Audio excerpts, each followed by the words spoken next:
അവനാണ് നിങ്ങളുടെ യഥാർത്ഥ രക്ഷിതാവായ അല്ലാഹു. എന്നിരിക്കെ യഥാർത്ഥമായുള്ളതിന് പുറമെ വഴികേടല്ലാതെ എന്താണുള്ളത്? അപ്പോൾ എങ്ങനെയാണ് നിങ്ങൾ തെറ്റിക്കപ്പെടുന്നത്? അപ്രകാരം ധിക്കാരം കൈക്കൊണ്ടവരുടെ കാര്യത്തിൽ അവർ വിശ്വസിക്കുകയില്ല എന്നുള്ള നിന്റെ രക്ഷിതാവിന്റെ വചനം സത്യമായിരിക്കുന്നു.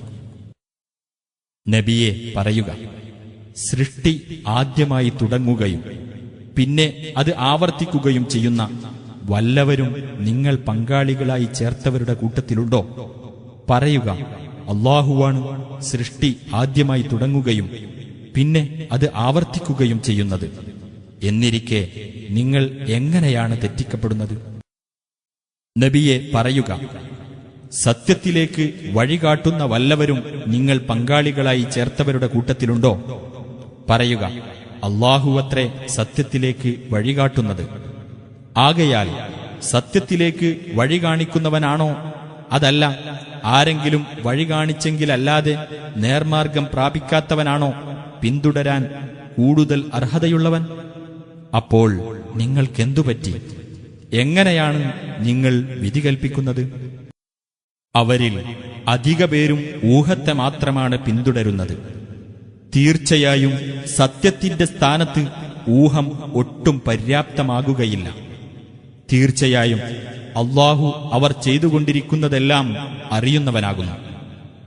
അല്ലാഹുവിന് പുറമെ മറ്റാരാലും ഈ ഖുർആൻ കെട്ടിച്ചമയ്ക്കപ്പെടാവുന്നതല്ല. പ്രത്യുത അതിന്റെ മുമ്പുള്ള ദിവ്യ സന്ദേശത്തെ സത്യപ്പെടുത്തുന്നതും ദൈവിക പ്രമാണത്തിന്റെ വിശദീകരണവുമത്രേ അത്. അതിൽ യാതൊരു സംശയവുമില്ല. ലോകരക്ഷിതാവിങ്കിൽ നിന്നുള്ളതാണത്.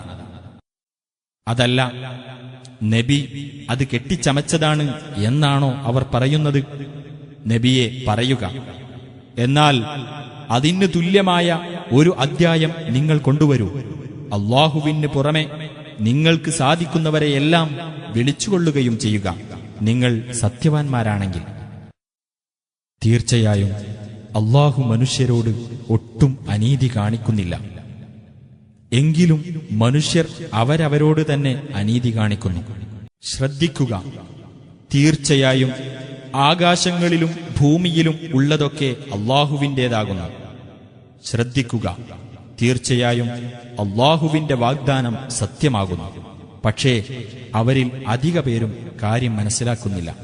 അവൻ ജീവിപ്പിക്കുകയും മരിപ്പിക്കുകയും ചെയ്യുന്നു. അവങ്കലേക്ക് തന്നെ നിങ്ങൾ മടക്കപ്പെടുകയും ചെയ്യുന്നു.